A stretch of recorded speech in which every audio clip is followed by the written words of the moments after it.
Bismillahirrahmanirrahim. Hai, Assalamualaikum. Welcome back to Cengkeh Channel. Terima kasih akak ucapkan kepada semua kerana sentiasa memberi support untuk channel ni. Akak doakan agar kita dipermudahkan segala urusan, dilimpah ruahkan rezeki dan diberikan kesihatan yang baik. InsyaAllah. Amin ya rabbal alamin. Hari ini akak akan kongsikan sebuah je kisah seram yang akak petik daripada sebuah blog. Kalau korang sudi dengar, korang boleh stay dengan akak sampai habis. Jom. Bismillahirrahmanirrahim. Qul a'udhu birabbin nas, malikin nas, ilahin nas, min syarril waswasil khannas, الذي يوسوس في صدور الناس من الجنة والناس.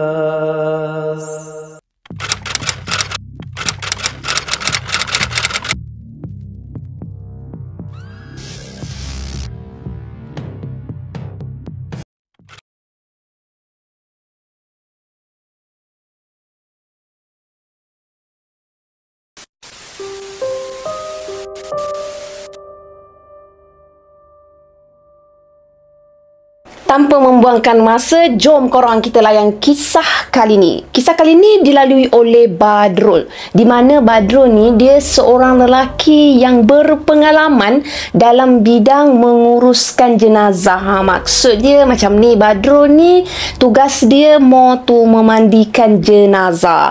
So Badrul telah dipertanggungjawabkan untuk memandikan satu jenazah di sebuah kampung tau. Jadi bila dah terima tanggungjawab tu, Badrul ni dia akan pergilah ke rumah jenazah tersebut. Sampai dekat sana macam biasa dia bagi salam semua, dia masuk dalam rumah.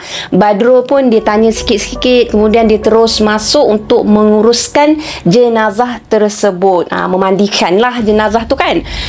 Dengan lafaz Bismillahirrahmanirrahim, Badrul pun dia siramlah air ke atas jenazah lelaki yang terbujur kaku dekat hadapan dia pada ketika itu. Bermula dari hujung kepala sehinggalah ke hujung kaki, kemudian bahagian kepala jasad lelaki tu diangkat sedikit sehingga ke paras dada, lalu perut lelaki tersebut ditekan perlahan bagi mengeluarkan segala najis. Selajur dengan tu Badrul dia bersihkan bahagian mulut, gigi, hidung, telinga, jari jemari, pelipat tangan, celah ketiak dan juga rambut. Itulah rutin dia bila dia menguruskan, memandikan satu-satu jenazah macam itulah. Pelupuk mata jenazah yang terbuka tu Badrul cuba juga tutup, tapi malangnya tak berhasil untuk dikatup. Mata jenazah tu tetap juga terbeliak dan terjegil, seakan-akanlah macam nak merenung Badrul. Rasa seram jugalah mencuit perasaan Badrul tau. Tapi Badrul dia cuba untuk tak mengindahkan perasaan dia. Dia ambil air sabun, disiram dekat seluruh tubuh jenazah sebelum dibilas dengan air bersih. Lepas tu dia yang paling penting melafazkan niat memandikan jenazah. Saja aku memandikan jenazah ini kerana Allah Subhanahu Wa Taala. Proses memandikan jenazah tu diteruskan lagi oleh Badrul yang dibantu oleh beberapa orang lelaki. Badrul dia takkan mampu buat sorang-sorang tau. Entah kenapalah sepanjang proses memandikan jenazah tersebut, bulu roma Badrul ni dia merinding, tiba-tiba tertekak macam tu. Leher dia terasa kembang, seakan-akan ada sesuatu yang turut serta bersama dengan mereka ni semasa proses memandikan jenazah tersebut tau. Badrul dia cuba untuk tidak pedulikan perasaan tu. Bagi Badrul lah, itu hanyalah mainan syaitan semata-mata. Bibir Badrul tak putus-putus dia membacakan ayatul kursi. Lepas tu jenazah tu diiringkan ke sebelah kiri untuk membasuh bahagian lambung kanan sebelah belakang. Sebaik sahaja diiringkan jenazah, part ni akak kena bagi tahu juga, ada cecair hitam pekat tau membuak-buak keluar dari lubang hidung dan mulut jenazah tersebut.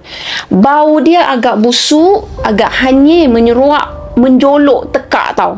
Seorang dua daripada petugas dia mulalah tekukkan hidung mereka. Lepas tu muka mereka merah menahan lawyer tau. Badrul yang turut berasa mual, dia menggagahkan diri dia untuk meneruskan tugas dia.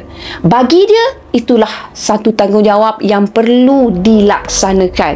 Lepas tu jenazah dia ditelentangkan. Tak kala tu Badrul dia agak tersentak lah, sebab dia tengok lidah jenazah tu kelihatan terjulur panjang tau, sehingga ke paras dada.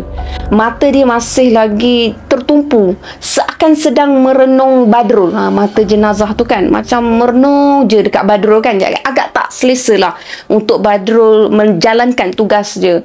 Tipulah kalau dikatakan Badrul ni dia tak berasa seram, dia manusia biasa. So memang dia berasa seram pada saat tu.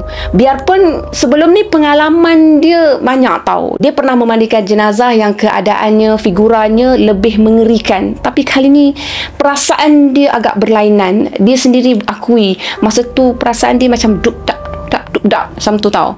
Lepas tu dia terngiang-ngiang lah kata-kata daripada penduduk kampung masa dia nak pergi menguruskan jenazah tu tau. Penduduk kampung salah seorangnya dia bagi tahu macam ni lah lebih kurang, Pak Hamid tu pengamal ilmu hitam, ada membela. Dia macam fokus kepada Pak Hamid. Pak Hamid ni bukan nama sebenar tau korang. Just nama samaran sahaja. Macam tu.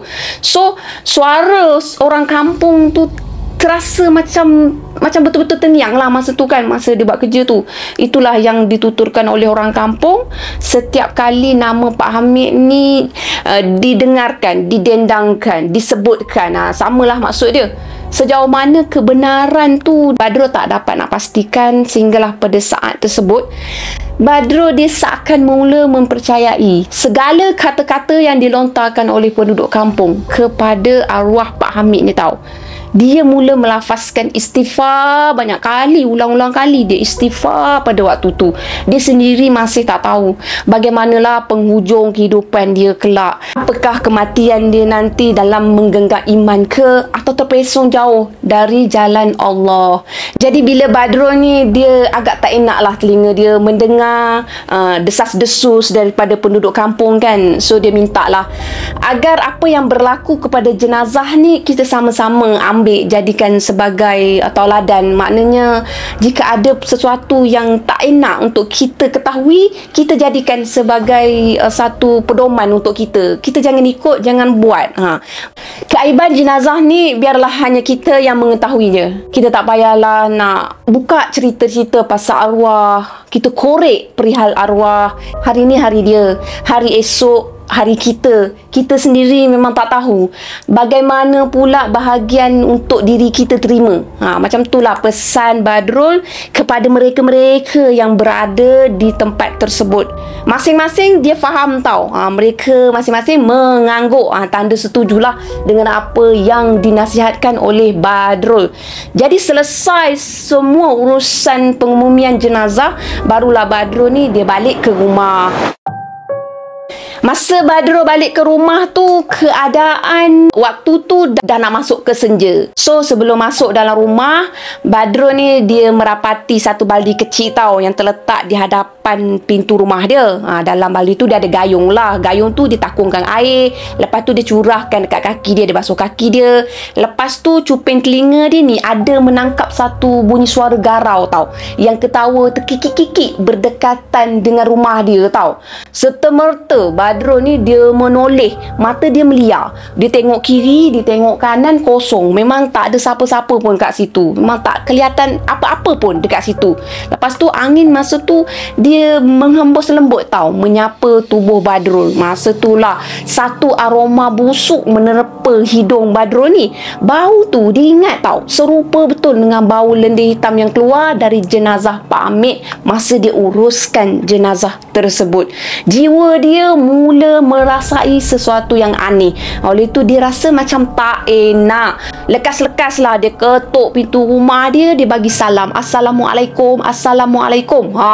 Beberapa detik lepas tu pintu rumah dia pun dibuka. Masa tu wajah isteri dia dengan anak perempuan dia yang berusia 5 tahun pun menjengah dia, menyambut dia. Lepas tu isteri dia pun cakap lah, lewat abang balik, teguh Hasnah. Badrul yang baru je dia nak jawab, Lepas tu dia terkejut tau, sebab dia tengok anak perempuan dia ni menuding jari kat luar rumah macam tu. Lepas tu anak dia cakap lah kan, Abah, kenapa tak panggil kawan Abah tu masuk sekali?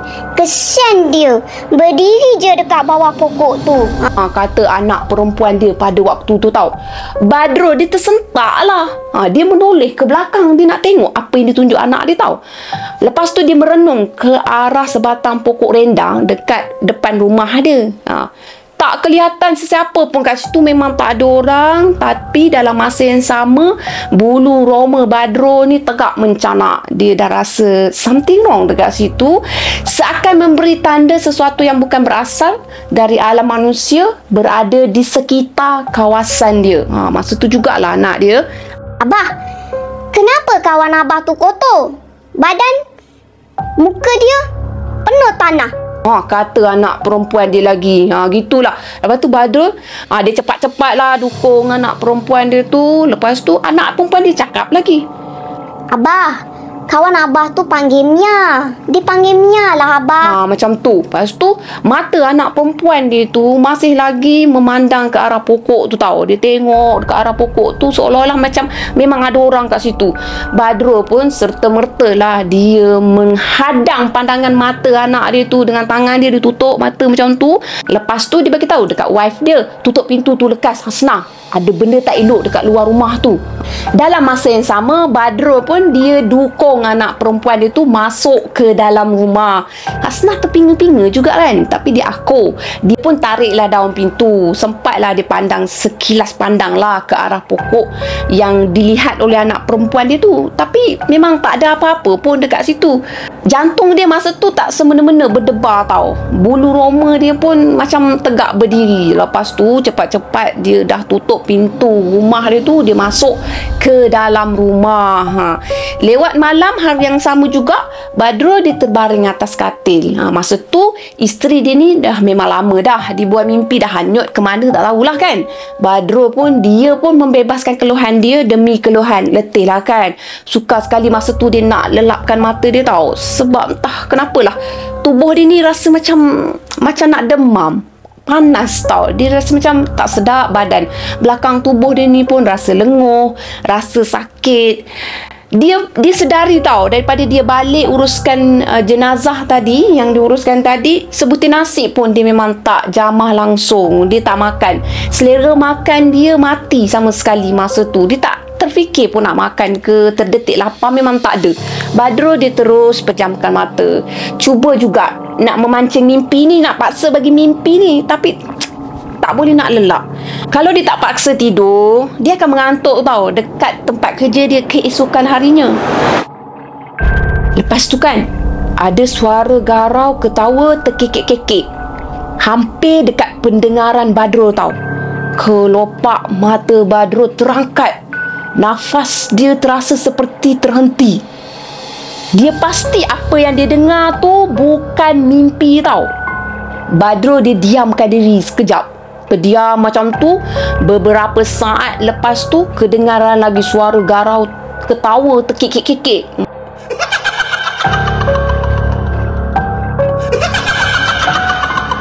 Lebih jelas tau. Idea dia ditelan terasa lambat melalui tekak. Tak boleh nak telan macam tu lah. Seram mula menyelubungi diri dia. Bulu roma dia mencanak-canak lagi naik. Bunyi suara tu kedengaran datang dari sebelah kiri dia.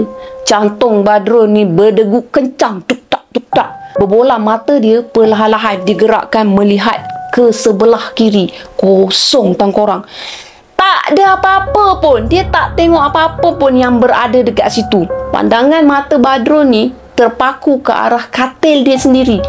Tak tahulah kenapa hati ni dia berkata macam nak tengok bawah katil tau. Biarpun masa tu akal waras dia ni melarang jangan tengok. Tapi keinginan hati ni lebih menguasai diri dia tau. Perlahan-lahan Badrul dia bongkokkan badan dia. Lepas tu dia perlahan-lahan dia singkapkan cadar dia ke atas macam tu.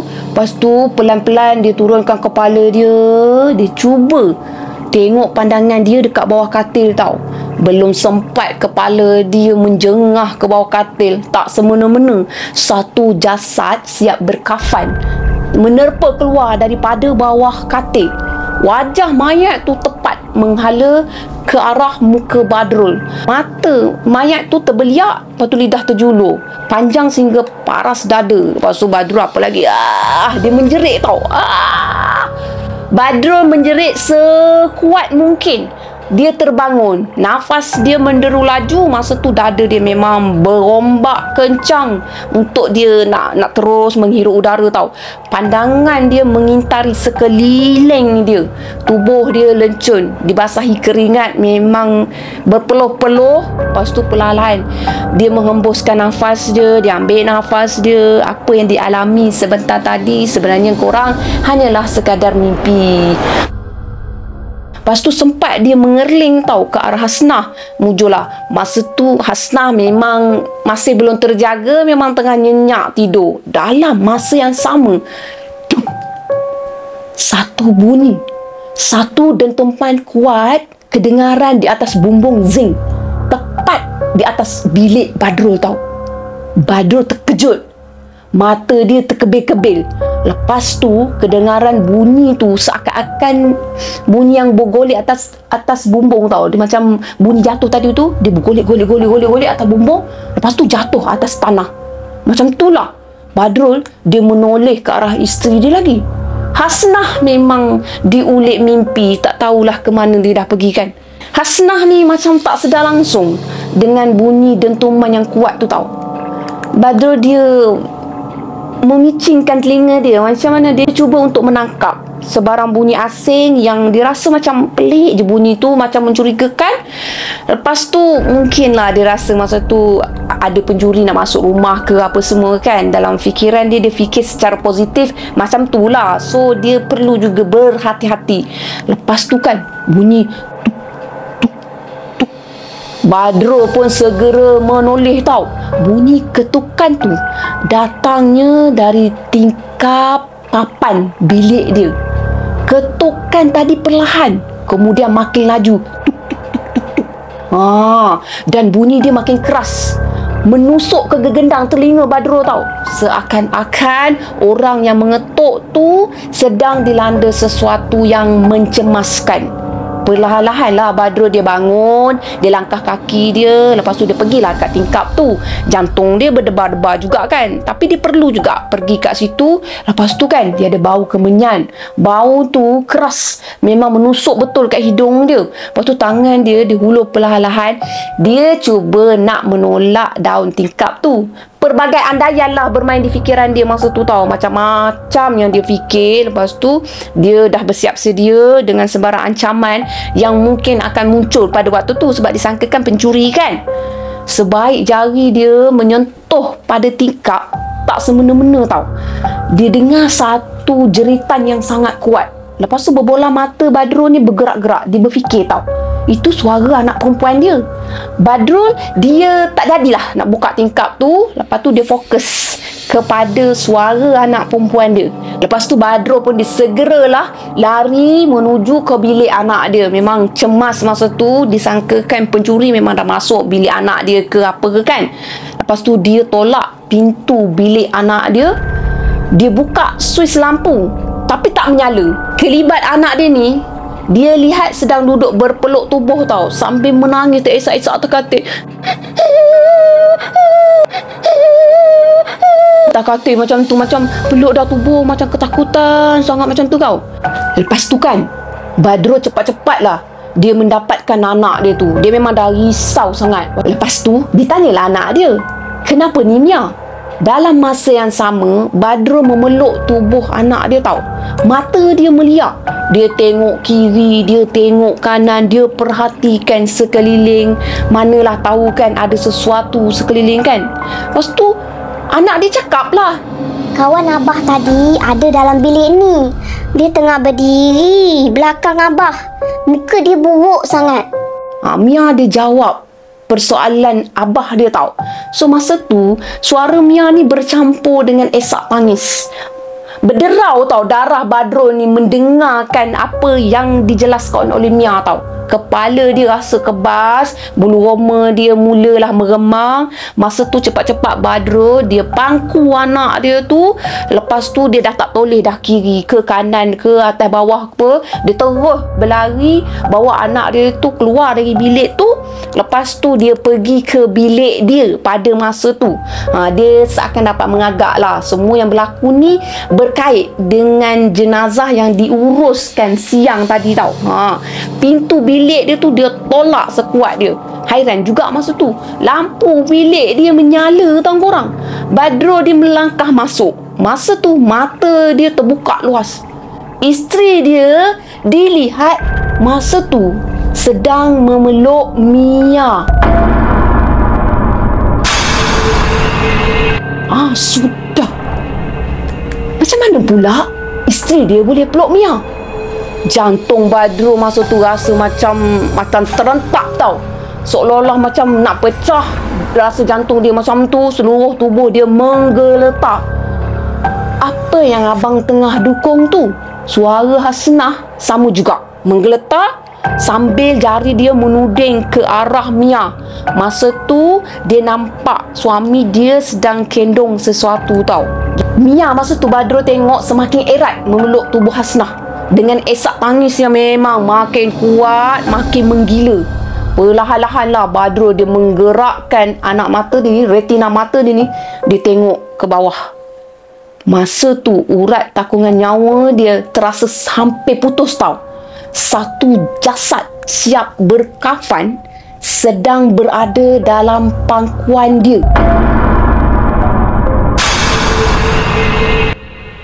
Hanya bahagian wajah jenazah tu je yang terserlah tau. Mata jenazah tu terbuntang luas.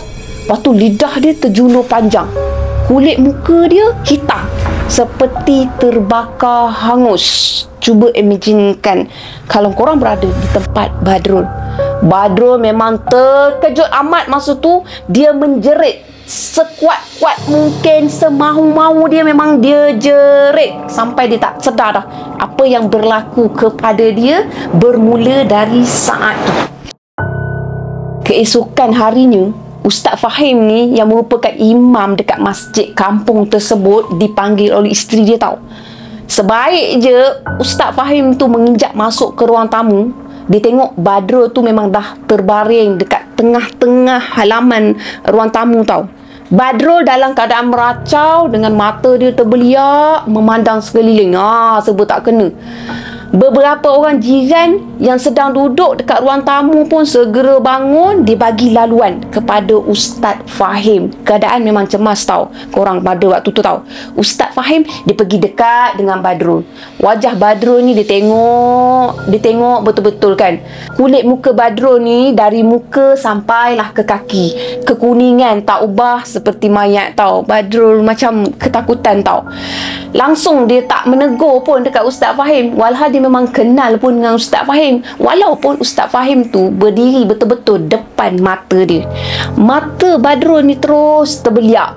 Dia renung ke arah kipas ke atas sebelum dia berkalih ke arah setiap penjuru rumah. Macam tu lah. Ustaz Fahim ni dia mendapatkan Hasnah. Hasnah masa tu dia duduk tak jauh lah daripada situ sebab dia nak tengok kan suami dia apa yang berlaku. Lepas tu Ustaz ni tanyalah apa yang sebenarnya berlaku pada Badrul. Hasnah pun dia ceritakanlah segala peristiwa yang berlaku semalam. Ustaz Fahim angguk-angguk je kepala dia. Ustaz Fahim faham tau sebelum pandangan dia dimuntahkan sekilas ke arah Badrul. Macam tu lah dia tengok Badrul kan. Dari apa yang saya lihat, suami kamu ni terkena badi mayat. Ada sesuatu yang memang tengah cuba nak berdamping dengan suami kamu. Kata Ustaz Fahim tanpa berselindung dah direct kan. Ketika tu kan Badrul dia sedang merenung kipas tau. Perlahan dia memandang ke arah Ustaz Fahim. Seolah-olah macam dia faham tau. Dia dengar apa yang berlaku pada diri dia. Dia tahu dia tu menjadi satu subjek perbualan masa tu tau. Bibir dia mengukir senyuman sebelum dia tertawa mengekek. Dia nak start dah suara dia, lepas tu jadi garau. Tak seperti suara Badrul yang pada kebiasaan tau. Bulu roma Hasnah tegak terpacak. Mia pun apa lagi dia ada kat situ, so dia memeluk tubuh ibu dia erat. Ternyata Mia memang ketakutan. Ustaz Fahim, dia panggil 3 orang lelaki yang memang sedang duduk dekat sekitar ruang tamu tu. Diarahkan kepada mereka berdua ni, dari 3 orang ni diarahkan mereka berdua ni supaya duduk mengelilingi Badrul, sekadar mengawal lah kalau Badrul tu tiba-tiba bertindak ganas tau. Yang seorang lagi tu diarahkan pergi ke kubur arwah Pak Hamid untuk ambil segenggam tanah kubur arwah tu tau. Lepas tu kan Ustaz Fahim dia berdiri menghadap betul-betul depan Badrul tau. Masa tu kan Ustaz Fahim dia pun membacakanlah Al-Fatihah, surah Mu'awizat macam Al-Ikhlas, Al-Falaq dan Al-Nas tau. Lepas tu Ustaz Fahim dia teruskan baca ayatul kursi. Tamat je bacaan Ustaz tu, Badrul tak semena-mena dia jadi bengis tau. Dia jadi nak mengganas lah. Kaki dia hentak-hentakkan bertubi-tubi ke atas lantai kayu tau. Mata dia merah, terbeliak. Dia renung Ustaz Fahim tajam macam tu. Marah Badrul dengan suara garau yang memang suara tu menguntur tau. Suara yang memang meremang lah kalau kita dengar kan. Ustaz Fahim dia meneruskan juga dengan bacaan ruqyah. Dia tak peduli masa tu apa yang Badrul nak buat. So tak semena-mena. Bingitan tercetus dengan bunyi seakan batu-batuan tau jatuh menimpa bumbung rumah Badrul tau. Masing-masing yang berada dalam rumah tu dia terdongak-dongak lah nak tengok kan bunyi apa tu. Ketakutan tau merasuk jiwa mereka semua ni. Ustaz Fahim tak peduli juga. Dia teruskan juga bacaan dia tu dilafazkan macam biasa. Bunyi batuan menghempap bumbung tu lenyap. Tiba-tiba satu persatu tingkap papan tu terbuka. Seakan-akan sesuatu dari luar ni menerjah masuk ke dalam rumah tu. Masing-masing kat situ memang dah terperanjat. Ada yang berkira-kira ni dia nak berlari keluar ni dari rumah ni. Ada yang masih lagi stay kat situ walaupun dia rasa macam groan je pada masa tu kan. Lepas tu Badrul dia menyeringai tau. Dengan mata yang terbeliak tadi dia beliakkan lagi. Dia menyeringai pandang ke arah Ustaz Fahim. Dia meratip lah dalam bahasa yang memang langsung siapa pun tak faham masa tu apa yang diratip kan. Sejenak lepas tu dia ketawa pula mengekek-ngekek dengan suara yang garau. Macam tu kan. Ustaz Fahim dia masih juga meneruskan gagah bacakan bacaan ruqyah tau. Pergantungan Ustaz Fahim ni masa tu hanya kepada Allah Subhanahu Wa Taala. Dia tak kisahlah apa yang nak berlaku, dia tetap teruskan juga tugas dia. Tak langsung masa tu tergugah tau dengan permainan syaitan yang menghuni tubuh Badrul pada ketika itu. Jadi ustaz tu tak semena-mena lepas tu tubuh Badrul ni dia bergolek dari kiri pergi ke kanan. Kanan dia balik ke kiri, bergolek-golek macam tu. Seorang dua masa tu dah mula melangkah keluar dari rumah tau. Dia dah tak tahan. So that's why lah dia memang keluar dari rumah. Sungguh mereka ni gerun tau. Pertama kali mereka melihat kejadian yang macam tu tau. Dua orang lelaki tu cuba nak membantu, tapi memang Ustaz Fahim dia tegah dengan cepat tau. Dua orang tau lelaki tu dia cuba nak membantu pada keadaan tu tau, tapi lekas-lekas je Ustaz Fahim ni dia tegaskan jangan tolong tau. Lepas tu Ustaz Fahim ni terus keluarkan kata-kata, keluar kau dari badan lelaki ni jika kau tak mahu terus terseksa, kata Ustaz Fahim. Tidak. Aku telah memilih dia sebagai pewarisku. Bentak Badrul dengan suara yang lebih garau. Dia berhenti dari bergolek. Badrul lepas tu dia duduk melunjur menghadap Ustaz Fahim. Mata dia berurat kemerahan merenung Ustaz Fahim. Kali ni Badrul memang betul-betul dalam keadaan yang lebih marah. Surah Ar-Rahman ayat 33 hingga 36 dibacakan oleh Ustaz. sebelum diteruskan dengan membaca surah Al-Hashr ayat 21 hingga 24. Pada masa tu, Badrul membantingkan kuat belakang tubuh dia di atas lantai papan berulang kali tau. Berdentum-dentam bunyinya, bising sekali. Ustaz Fahim pun segera mengarahkan kedua-dua lelaki tadi memegang Badrul. Bimbang kalau Badrul ni mencederakan fizikal dia kalau dia terus membantingkan tubuh dia ke lantai tau. Sebaik lelaki pertama memegang tubuh Badrul, satu terjangan hinggap di dada. Lelaki tu tertiarap ke belakang. Dia menyeringai menahan kesakitan. Lelaki kedua lepas tu terus menerpa merangkul tubuh Badrul. Serta-merta satu libasan hinggap dekat muka. Lelaki kedua pun apa lagi, terlentang di atas lantai mengerang kesakitan. Kekuatan Badrul ni tak dapat ditandingi mereka berdua tau. Sebaik saja surah Al-Jin dibacakan, tubuh Badrul ni terseret ke belakang. Seakan-akan sepasang tangan gaib telah mengheret tubuh Badrul ni sehingga terhentak ke dinding papan tau. Dia menggelepar, lepas tu dia meraung kesakitan. Sakit. Mata dia terbeliak berurat kemerahan. Masa tu liur pekat menjelejah keluar dari mulut si Badrul ni tau. Bodoh, bahalun, manusia celaka. Makian dan cercaan daripada Badrul yang terasuk ni tak putus-putus bermain di bibir Badrul tau. Kian tamat bacaan ruqyah, Badrul kian menggelepar hebat. Makin teruklah dia menggelupur. Masa tu tubuh dia terasa hangat macam disimbah dengan bara api tau. Sehingga pada satu tahap dada Badrul ni terjungkit ke hadapan gitu, kepala terdongak gitu, mata terbeliak memandang bumbung macam mana gitu. Lepas tu kan jari jemari tangan dia ni merengkok. Lepas tu tubuh dia mengeras dalam posisi tu, terkedang kaku tau kat situ. Ustaz Fahim dia pergi rapat dengan Badrul. Ubun-ubun Badrul tu dia cengkam. Bermulalah Ustaz membacakan Al-Ikhlas, Al-Falaq dan An-Nas. Lalu Ustaz hembuskan ke arah ubun-ubun Badrul. Perlahan-lahan masa tu tubuh Badrul jadi mengendur. Dia beralah tau. Tak lagi Badrul meronta selepas tu. Badrul dia macam dia mula mengecutkan diri dia. Selepas tu kan, lelaki yang diarahkan oleh Ustaz Fahim tadi pergi ambil segenggam tanah dari kubur arwah Pak Hamid tu. Lelaki tu pun sampai. Tanah yang diletakkan dalam plastik tu cepat-cepat diserahkan kepada Ustaz Fahim. Ustaz Fahim dia menyeluk, dia genggam tanah tu sekadar nak ambil debu je lah kan. Lalu Ustaz Fahim tu dia bacakan Al-Fatihah.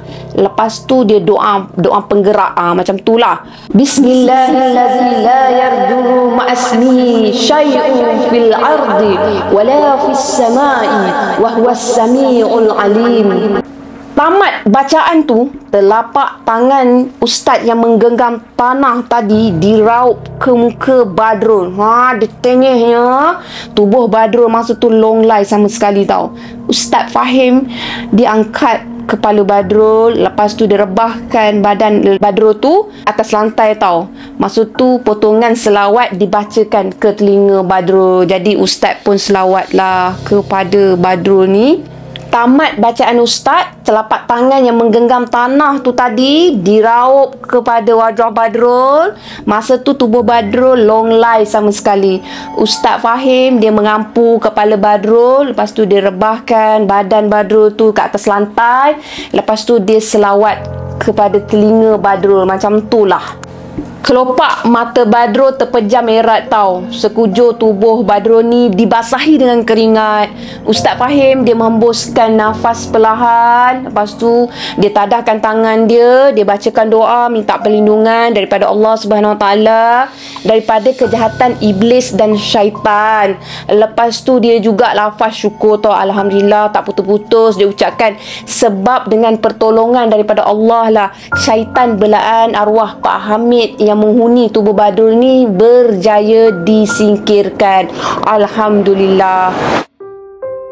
Biarpun hampir 2 bulan tau peristiwa tu dah berlaku, tetapi segala yang berlaku masih segar di ruang fikiran Badrul.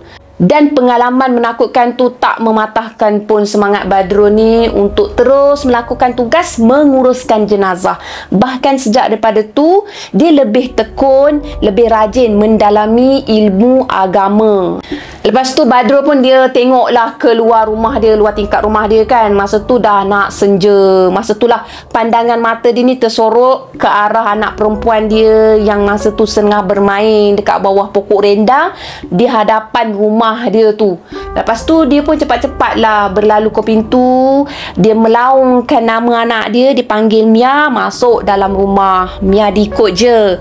Buat apa bawah pokok tu? Soal Badrul kan pada Mia. Ada pakcik tu panggil Mia tadi. Dia ada bagi sesuatu. Balas Mia pada masa tu. Pakcik? Pakcik mana? Badrul berkerut dahi tau. Dia melihat ke arah pokok tu yang kosong.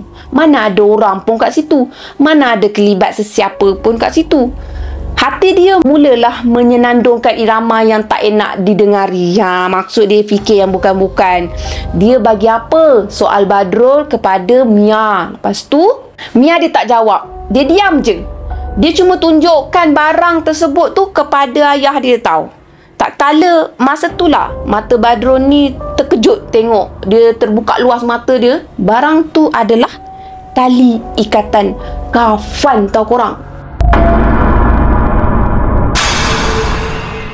Setakat ni saja kisah yang akak kongsikan pada kali ni. Macam biasa, apa yang baik sama-sama kita ambil jadikan sebagai tauladan, dan apa yang buruk sama-sama kita ambil jadikan sebagai sempadan. Maknanya kita jangan ikut perkara yang tak elok. Sebelum akak mengundur diri korang, kepada korang yang ada kisah-kisah seram untuk dikongsikan dengan Cengkeh Channel, korang boleh DM dengan Cengkeh Channel. Sebarang kesilapan, akak mohon maaf. Bye korang. Assalamualaikum. Terima kasih sudi dengar. Bye. Bye. Assalamualaikum.